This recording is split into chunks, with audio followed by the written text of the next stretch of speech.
Hello, everyone, and welcome back to the Man United agenda. This is the weekly gossip show where you'll find all the latest news, what's going on at Manchester United.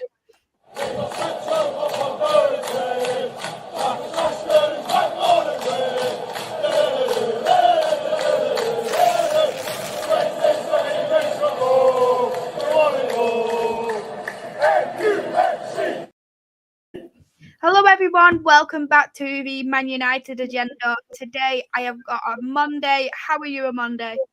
I am great, thank you, Maisie. It's great to be back on the channel. Well, back on your show, your gossip show.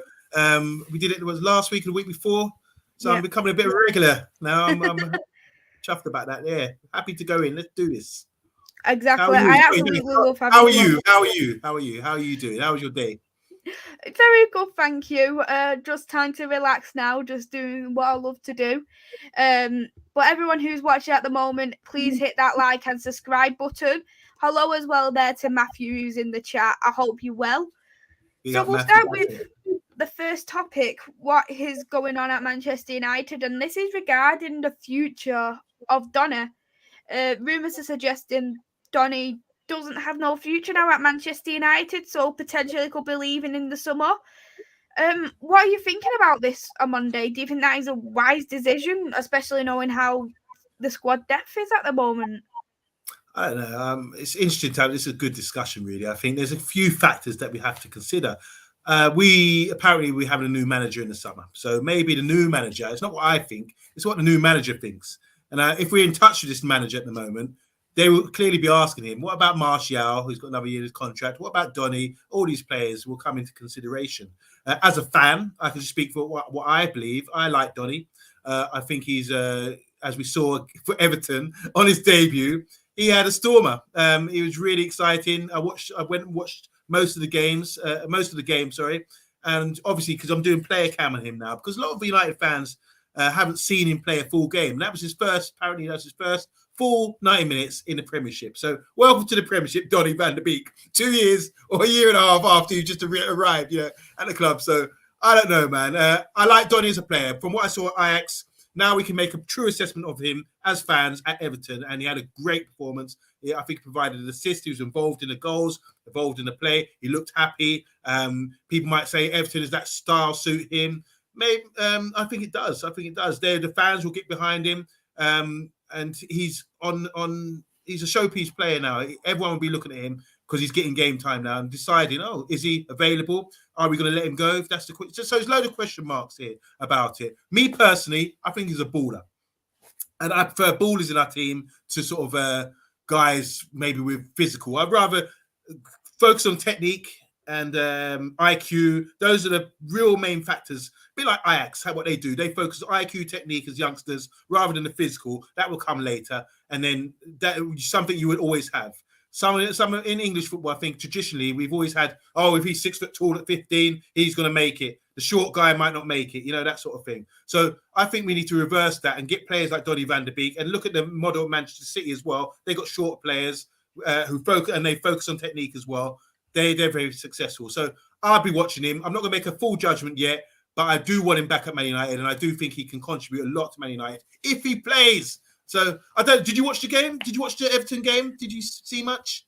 Yes, I actually did watch the Everton game, and I think he done a brilliant display there. And I could see just by his face alone how happy he was to actually be back on the pitch. And his face for me just showing it all more than anything, in my opinion. And he hasn't had that much game time at all at Manchester United. People were saying it's because of Ole, and now Michael Carrick didn't play him. Ralph didn't play him. So I think there was something a bit more in-depth than the manager isn't liking this player, because you've seen 3 different managers who maybe it's because he isn't his training isn't the expectations of these managers, or it's just simply due to other reasons. But Frank Lampard has obviously seen something in Donny and wanted him there on loan, and we have seen how well Donny can play. And I've seen it more from Donny when he has been a sub at Manchester United more than a starting 11 player.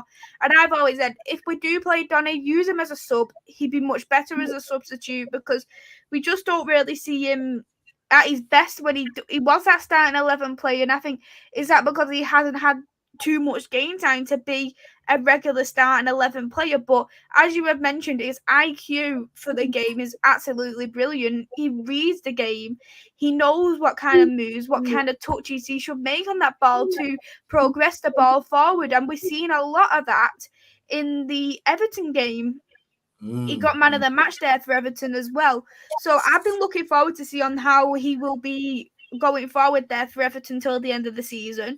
Because at this moment in time, he is proving people wrong to say he isn't suiting the Premier League. Because I know people are saying it's only Leeds. We still obviously got to look at that. But when you do look at it overall, he is suiting the Premier League, and it's just more in-depth details behind closed doors to why he didn't play. But when you do look at it, 69 minutes is quite little for this season. Someone to play the Premier League, he hasn't had a full game. Wait, Maisie, you're saying he's only played 69 minutes in total? Yeah, before we came to Everton.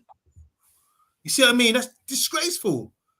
That's really bad. And the thing for me is, like, Everton are in the mud. They're obviously fighting a almost relegation battle. And they brought in Ali as well, Dele Alli. And people were saying, well, Dele Alli and Van der Beek are playing the same position. But I think what we're going to see now, if Dele Alli starts playing as a number 10 or a bit higher up, Donny might drop in to the midfield. And then we'll see that he can play the 6, as everyone was denying him at one stage. Oh, he can only be a replacement for Bruno, that kind of thing. I think he's so versatile. I think we're going to be signing a petition to get him back by the summer, all the Man United fans, once we see what he does for Everton. I'm saying it now, Everton will probably stay up based on getting someone's quality like that in. Because before that, they didn't really have that sort of creative player. I know they got the Portuguese guy, Gomez, is it? But he's been in and out of injuries, that kind of thing. Fresh Donny with something to prove. Fresh Dele Alli with something to prove. I think Everton would be all right. So everyone, please watch Donny van der Beek and tell us what you think at the end of the season. Let's make it a judgment. Let's come back to this at some point, maybe, and see. Or shall we do a weekly Donny update? Let's do a weekly Donny update. Star profile Donny. Yeah. Absolutely. So sorry, you said he got man of the match as well? He got man of the match. Wow. Just wow. And that just says it all for me, doesn't it, to be honest? Yeah. But when you do look at performances like we're seeing against Leeds, it shows that he does have a future at Manchester United. But I think it's about the manager, just as you touched on, who Brit comes in, because we look at the fact of Ten Hag. He's worked with Ten Hag before. Ten Hag will use him. We look at, if we get Enrique, would Enrique use him? And I'd probably say yes, because Enrique is another manager who I think is good with his IQ. He's done well for Spain in the Euros, so he'll be able to identify what players are good enough and what players are not good enough as well. But it's just about how Donny will get used for me, because we need to be smart on using Donny. Yeah, I totally agree. I think, look, Donny's going to get 90 minutes. And it's all the answers, all the question marks that we had prior to this.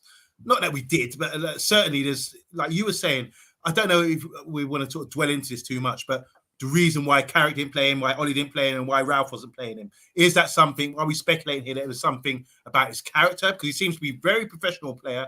Even though he's not playing, he's very professional, always seems to be, hold his head up high and not be moaning and not be, showing any sort of being disheartened or anything. Only once, I think there was an incident where he was a bit upset. He could visibly upset. So I think he seems to be professional. I can't imagine he doesn't work hard enough. So I'm curious too. Like you said, you raised a good question there, Maisie. Why wasn't he being played? But surely, maybe now when people say, because everyone seems to think the Premiership is different to every league. Every league's different, no doubt. But everyone seems to think, oh, you need to adapt to the Premiership. Like it's some sort of a hierarchy of a league. I don't think, if you're a good footballer, you're a good footballer. Simple as that. So yeah, let's find out. Like once a week, let's do our weekly review on Donny. Sounds like a good idea to me. We'll go through a couple of the comments new people have come in. Hello there to Mr. B. Thank you for tuning in. Pat, sorry, call you Maisberry. He calls me Maisberry. Where's that come from? What's all that about? I like that name. I like it too. Is it exclusive to Mr. B, or can I call you that as well? You can call it me as well. All right. Pat Pat is here as well. Hello to Pat. You got Pat Lawless, yeah.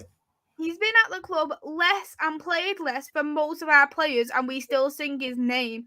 The fans know, bring him back. Completely agree. Rich is in the chat. Hello to Rich. Thank you for tuning in. Yeah, we got Rich Sports. He has also said, I'm happy for a big clear out. Cavani, Ronaldo are far too old for long term anyway, which is completely correct. But we will touch on a little bit of Cavani very, very soon.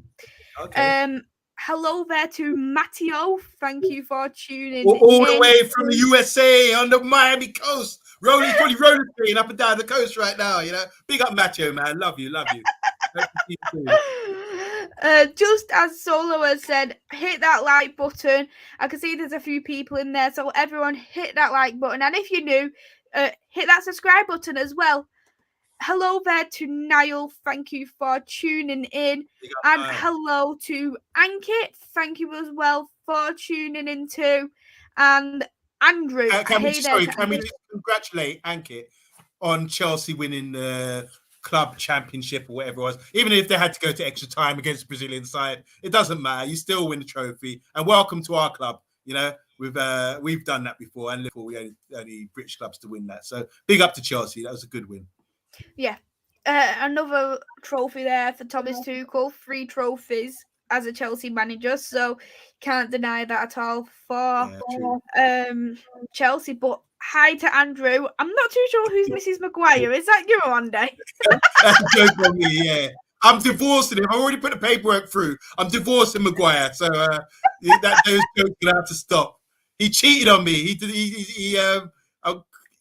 done me wrong. Yeah, he's done my head in the last few weeks, so he's out. He's out of here. Mm-hmm. Matthew has said there's an article out today that states Richard Arnold and Ralph have decided on Ten Hag should be the next Manchester United coach. Donny has played under Ten Hag at Ajax. I've not read this article yet, but what do you think of this recent news? I haven't read the article, but I do like Ten Hag over Poch. So that satisfies me. I like that. I'd eat that up all day. So Matthew, yeah, thanks for that information. And anything like that steering towards Ten Hag, I'm very in favour of. I'm very in favour of as well, because Ten Hag for me is the manager I would preferably want. But regardless of what manager is going to come in, I will back, because we've got to give every manager a chance until something does display a bit later on. But I will give any manager a chance, regardless if it's the Poch, the Ten Hag, any other manager, I will back. Nyla said, I have a bad feeling there's going to be a clear out this summer. From what we are seeing, there are too many players not good enough and unfit, and they're blown in the second half, in my opinion. So looking at that, players leaving, Edinson Cavani, it has come out that he is going to be leaving in the summer. And for me, out of all the players, I know people are saying he's a bit too old to be at Manchester United, but for me, I'm a bit upset to hear it, because I know he's only been here a couple of seasons, but for me, he hasn't had that many bad games as a Manchester United player. He's put that 100% effort in, and we've seen what Edinson Cavani could do at the second half of last season. We've seen him in the Europa League. People say it's only the Europa League, but he was one of the key players for me who steered us to the final. I think as him, as well as other players, he did help us to maintain second place for the majority of the season. How do you feel about Edinson Cavani yourself on Monday? I'm a big fan, always been a big fan of his, even from when he was at Napoli and smashing it. I remember one season he absolutely smashed it. I think he's close, maybe got European Golden Boot or close to it, near enough anyway. And you think to yourself, wow, that's a player. You see his movement. He's still got it, but we only see it in spurts because he gets injured a lot of the time. I don't know. It must be like a recurring injury, or he can only play a couple of games and he breaks down. But either way, we've still seen enough, like you said, to say this guy's quality. He can score with his head, his movement. I mean, you need to have blinkers, or not blinkers on. You need to have the goldfish eyes as a defender to sort of pick him up, because he's all over the place. He moves, and he just moves gracefully. He actually works really hard, so the fans will get behind him because they can see him putting the work in. His goal scoring left foot, right foot. 1-2 touch football, linking up with players around him. He's really good player, man. And I think if only he was like 25 years old, then we would be like buzzing right now. But yeah, he's a great servant to the club. And the most important thing I think he does is sets a good example in the club. I think he's really professional. They were saying he wanted to leave in January. He spoke to Ralph and he decided to stay until the summer. And I think, well done to you. This is good for us. And I like you say, some Pat Lawless was saying earlier in the comments about Donny, the fans sing for him. You have to ask, what's the reason why? It's a bit of sympathy, bit of wanting to see him do well, bit of trying to uplift him, that kind of thing. So the fans are great at Man United. And the fans also really seem to be behind Cavani as well, because of what they see on the pitch, the work he's putting in, the desire, the kind of like the man that he is. And the ladies like him as well because his long flowing locks and that kind of thing. He's a very handsome guy. I think he's a fantastic player. If you look back the last 10, 15 years, he's one of the world-class strikers out there. And it's pleasure for all the young players to play around him and train with him. So if he's leaving in the summer, we're going to say farewell, bon voyage, and on to pastures new. But maximum respect. He's a ledge in a lot of our hearts. Mm-hmm. I completely agree with that in terms of Edinson Cavani, because I think a lot of people, when he actually signed for Manchester United on a free several seasons ago, thought, why are you buying him for? He can't. Have you seen him now? He's what, in his 30s? He won't be able to do in the Premier League. He has half proved some people wrong, and you know what? I'd say for me, my favourite Edinson Cavani moment would have to be that Tottenham away game. Amazing, same page. We're on the same. Go, same page. I was going to say the same thing. Yeah. It was so funny because he obviously got that goal, ran. He'd done the like one of them slide celebrations, and you could just see Hugo and Lloris in the background, like just staring at Cavani. Like. It was to link up that game. That's what, to me, it's great we're on the same page like that. That game to me was like when they linked up. I think it was 3-0 away from home, and 3-1. I think it was. Was it 3-1? I think it was 3-0.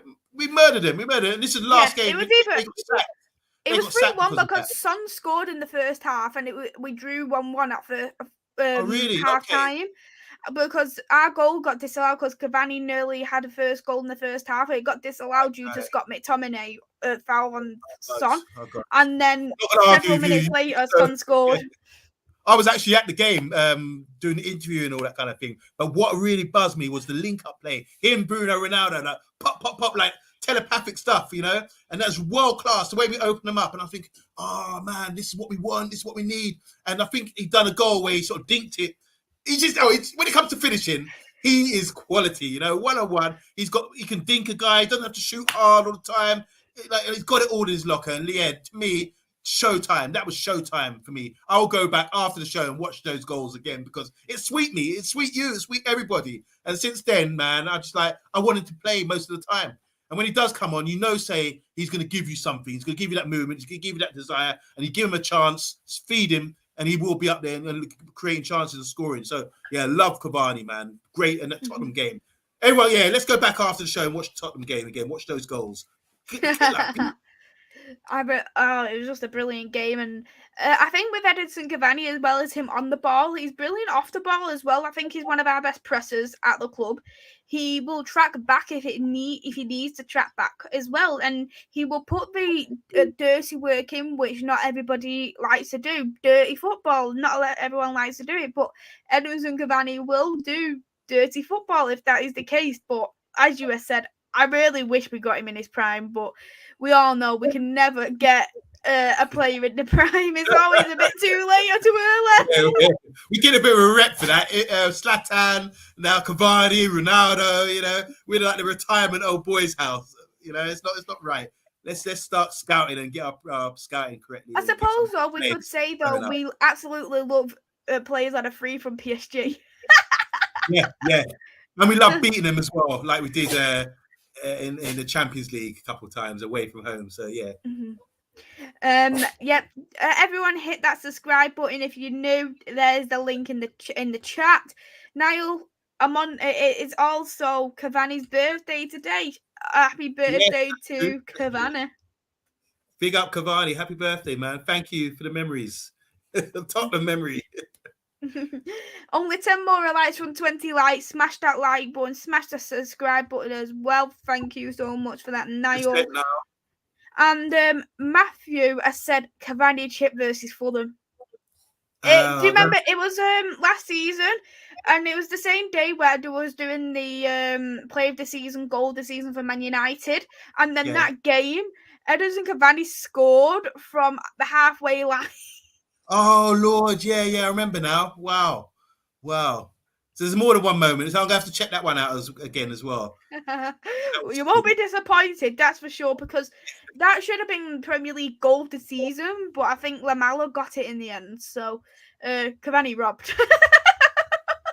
That's all I'm gonna say. There's still time to him score some golden goals for us. Hopefully he will. Just as Matteo said, happy birthday, Matador. Yes. And Andrew said, if everyone sends a super chat, we can chip in and go back and get €25 Cavani. Love it. We go back to the future. Yes. Absolutely love it. Absolutely love it. That'd be an absolute brilliant thing if we could do that. But let's go on with the final topic. I know we've already touched on slightly with the managers from the chat. However, Poch has had a falling out with Messi, what has been rumoured, and now because of this, he is going to be the favourite to be Manchester United manager. So from hearing this, doesn't exactly sound like Manchester United really found the manager, or it's not been finalised or anything from hearing that report. But you do look at it and think, okay, if he's fell out with Messi for some kind of reason, who's to say he won't fall out with other players at Manchester United? Fall out with Ronaldo, fall out with Pogba if he stays. He could fall out with a lot of people if that's the case. So you do look at that. It's a little bit of a worry for me if you agree with that on Monday. Look, for me, it's changing every week. I mean, who's favourite? Well, a few weeks ago, it was Enrique came into it. You know, it's like one of these horse races. We say, and Ten Hag's got the lead, but here comes Poch. Oh, here comes Poch with Messi, and he falls off the horse or whatever. And Poch is falling back now. Actually, Poch is coming back. It's getting all over the place, man. Me personally, I don't really want Poch because you're saying about the issues he's having. He's managing PSG. It's an opportunity for him to really dominate Europe. They've got one of the best squads out there. He needs to win something big. They brought him in. Every manager comes into PSG now. The big one is the European Cup. I'm showing my age. Sorry, the Champions League, they call it now. That's the big one for them. He didn't win a league last year. That went to Lille and our boy Angel Gomez. Check him out. He's doing well at Lille. Lille aren't doing that well this season, but it just shows you PSG should be dominating that league. So there's a lot of pressure for him. I understand he's got a lot of restrictions against him with picking the side. Maybe it's told who pick the side, who to play, that kind of thing. And that can't be healthy for the club. You know, Leonardo upstairs, whatever. So it's difficult managing a big club like that. But Jay Motti made a great statement. He said getting Poch would be like getting someone who's not wanted at his own club. So PSG didn't want him. Ajax want to keep Ten Hag because Ten Hag is the hot boy right now. He's sizzling hot, isn't he? I mean, we're going to see now it's Champions League again this week. And it's the knockout rounds starting again. So we're going to start to see Ajax football. Hopefully we see them more often now and see what they're all about, and see how they play. Is it similar to us? Are we sort of trying to bring him in? Are we going to? Is there any players that we fancy from Ajax apart from Donny coming back? It was really interesting to see that. So with Poch, he's Argentinian. Lionel Messi is Argentinian. You'd think they get along. You'd think that's probably part of the reason they bring him in. Say, hey, talk, and keep them sweet. But yeah, like I said, I think there's other factors involved, Maisie, but with PSG because of the club they are and everything else. But I do still think that Poch is not quite right for us. I don't think he has an identity so much. Everyone says, well, he knows the Premiership and he's likes youth players, but to me, that's not enough. And I know we've been linked with him. I think Fergie even endorsed him at one stage, but I just can't. I'm not having it with Poch. Like you said, there's too many question marks again, and I don't like that. Go with Ten Hag. And there's there's rumours being leaked again that the players said they want Poch for some reason. And I don't know where these rumours come from, but I don't understand why. Stick with Ten Hag. He seems to be the favourite. He seems to be the hot boy. We're not making decisions, but hopefully we can the more we talk about it, we can influence these things, you know, and the fans as well can influence it. We've got the power to sort of start saying who we want. Forums like this, platforms like this, to start talking it up, you know. Exactly, I completely agree. And when you do look at Poch, PSG, that team, it's literally like a FIFA team, you could call it, because they've got all the best players. Ramos, who's considered one of the best centre backs, Messi, who's considered one of the greatest of all time. You got Donnarumma, who people say is one of the best goalkeepers. You have got quite a lot of players in that team who people would argue are one of the greatest. Neymar, one of the greatest Brazilians. Mbappe, the right back as well, the Moroccan right back, who's outstanding. Yes, exactly. So there is quite a lot of players there. So, but when I was reading a stat, Poch has lost 4 out of 6 trophies for PSG since he started the club. Really? 4 out of 6. Oh gosh, so that's not good.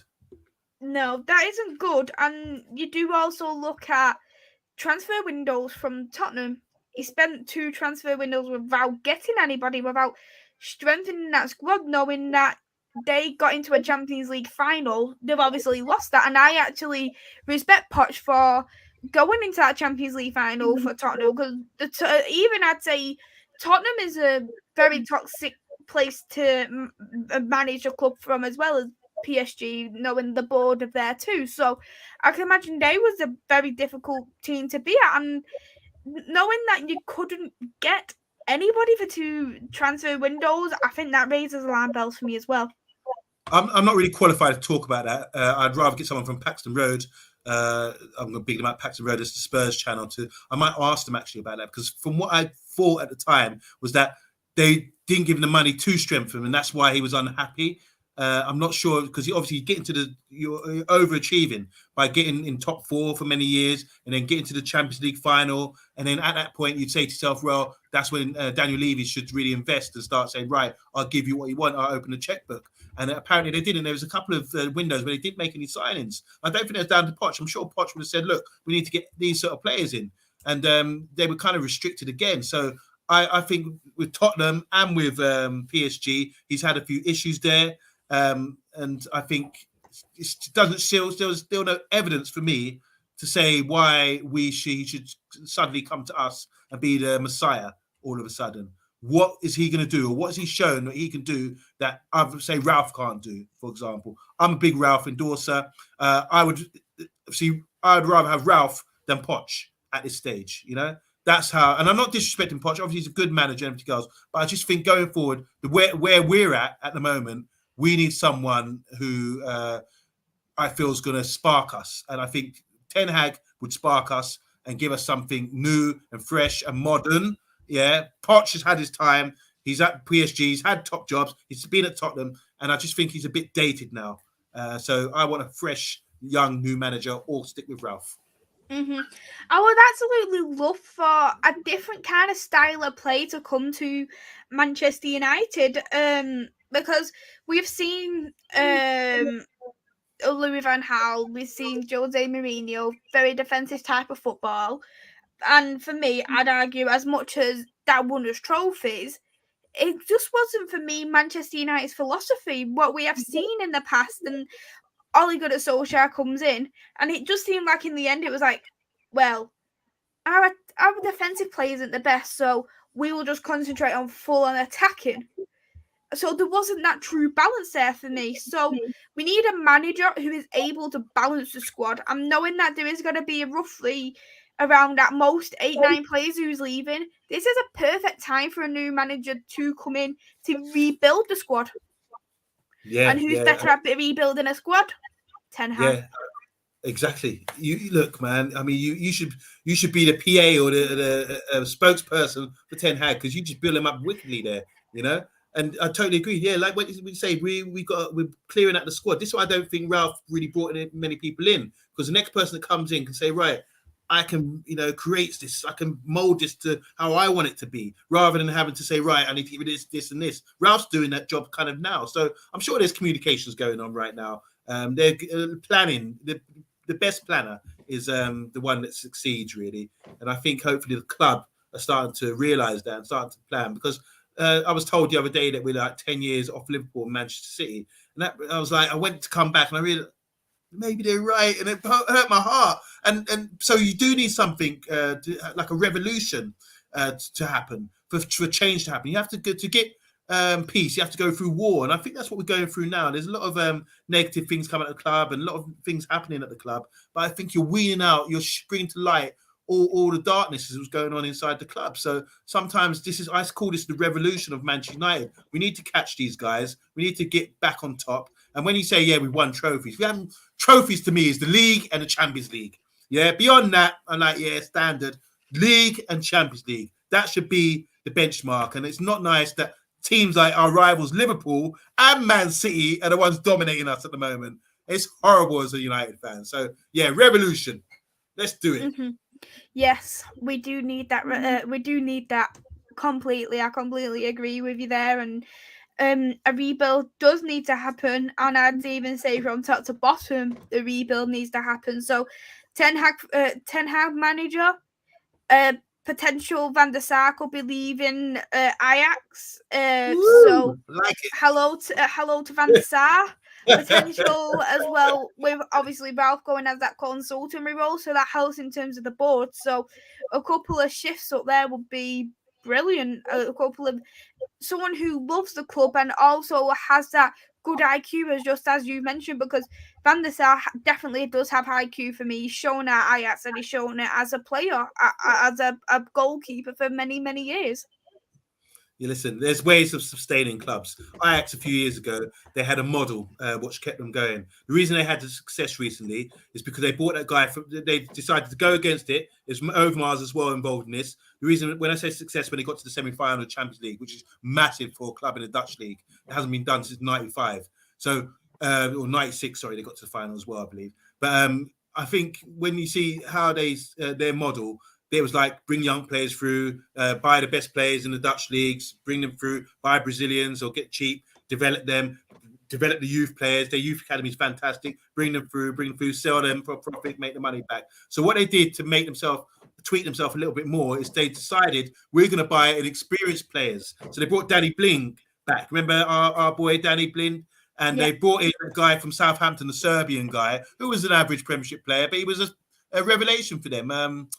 Someone in the comments who remind me his name, the left-footed Serbian guy who used to play for Southampton and went to him. He was like late 20s, and he was a revelation for them. And that took them to that next level, bringing in experienced guys. They'd never used to buy players over a certain age, but they started to do that. It was Overmars' idea, and that model has really pushed them on. And now, from that success, they're dominating now again, and you can see what's going to happen in Champions League. They've really a threat. And the thing is, no one wants to play them because they're so young, refreshing, and they're expansive, and they will score goals. I mean, I keep going back to it, but one of the best games from the group stage is the 4-0 against Dortmund.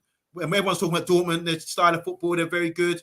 They just got destroyed, by a young, flash team. And every now and then, new systems come along.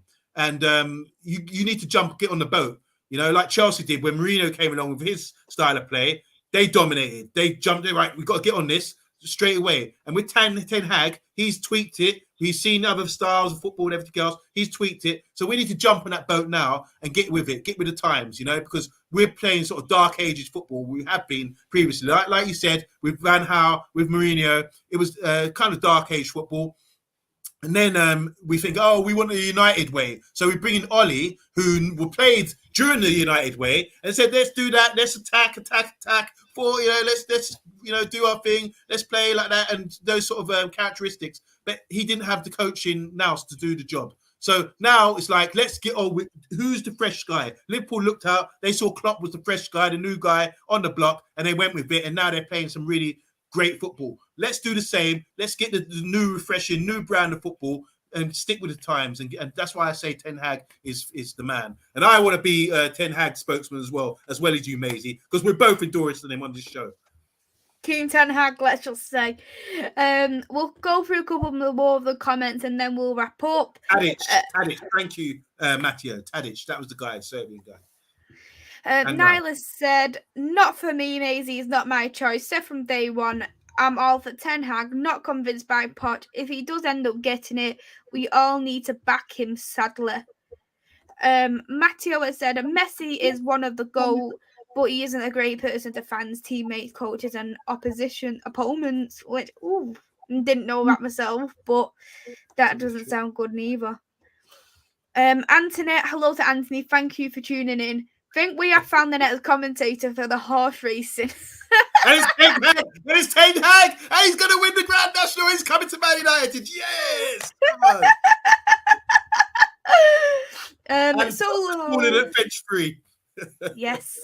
Solo has said, Poch is my pick to be next manager of United. He knows the Premier League and great working with youth players, which is two good shouts about Poch. He can use use as well as, of course, he does have Premier League experience from both Southampton and Tottenham. So he's got two different Premier League experiences. Pat has said, Maisie, the Poch Cup final start and the Donny start for the minutes played this year is spot on. Fair play. Thank you very much for that. Can we get to 18 likes? Yep. Everyone smash that like button. And if you're new, smash that subscribe button. Matthew said, the board should see what Poch is doing right now with PSG and no, he can't manage big players, which is a very true fact. And I do look at it and I think, is this a worry? Because we see all these big players at Manchester United, of the Ronaldo, the Pogba, the Bruno. There's loads of different personalities at the club, loads of different egos. So we need a manager who will be able to handle all of them. Yeah, that's true. Matteo said, Ralph and the Revolution, the Manchester Rain. Love it. Absolutely love it. Well, the Manchester rain, it does rain a lot in Manchester, but I think you mean the other rain, R-E-I-G. Yeah. It does rain a lot, by the way. I can vouch for that one. Anthony, on Monday, right? League and Champions League, but the league is your bread and butter, in my opinion. And the last time we won it was 9 years ago. So quite a long time ago, we have last won the league. I'm not going to dampen anybody's mood by saying that, though. Niall said, this is why I want Ten Hag. It's an exciting appointment. Should it happen, and for all Van der Sar returning, knows the club inside and out, let's get Ten Hag. Good shout, Niall. And Matteo said, bring the whole Ajax system, Van der Sar, Ten Hag, and even Overmars if he can clean up his act. And that would be also an extremely good choice. I'd love for the entire Ajax system to come to Manchester United. I think it would work brilliantly, in my opinion. But we'll wrap it up here. Thank you, Omonde, again for coming on. It's been a great discussion with you. Yeah, it always is with you, Maisie. I think it's great to talk about the gossip and everything else and just dwell a little deeper and get some insight from some of the people commentating as well with the comments. There's always some great wisdom in there. So big up you guys in the comments. Yeah, thank you everyone who has commented on there. Definitely means a lot to show the support to the Man United agenda. We will be next live on the Man United agenda at 8 o'clock for our usual Monday show. So go and check that out. It's going to be a brilliant show as always. So thank you everyone who has tuned in. Smash that like button, smash the subscribe button if you're new, and stay here. We will be with you in the next 15 minutes. It's a goodbye for now.